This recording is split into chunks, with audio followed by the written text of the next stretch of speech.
مامان جانم مامان جان.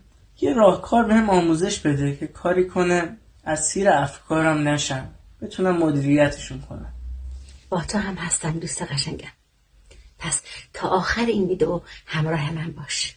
مامان، یک تکنیک بهت میخوام آموزش بدم که هر زمان درگیر افکارت شدی و خواستی درش غرق بشی و اونا تو رو به ناکجا آباد ببرن، با این تکنیک سریع خودتو از اون حال خراب بکشی بیرون.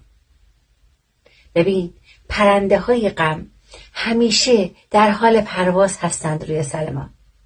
این ما هستیم که مامان باید مدیریت کنیم، نذاریم لانه کنند. کاری که من انجام میدم اینه، بعضی وقتا که احساس میکنم غرق افکارم شدم، سریع تفنگ خیالیمو بر میدارم و به سمت پرنده های غم شلیک میکنم. کیو کیو کیو. احساس میکنم پراکنده شدن. حتی احساس میکنم افکاری که به دردم نمیخورند رو دارم میکشم. به وجد میام، حالم با این تکنیک خوب میشه. گاهی باید با زندگی شوخی کنی. گاهی نباید خیلی چیزها رو خیلی جدی بگیریم. توی قرآن هم اومده لهو و لعب، بازی و سرگرمی.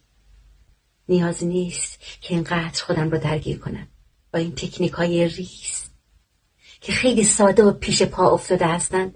من میتونم خودم رو نجات بدم، تصمیم بهتری برای زندگیم بگیرم، فاعلیت داشته باشم، تلاش کنم، آگاهی کسب کنم برای یک زندگی با کیفیت. قبول داری؟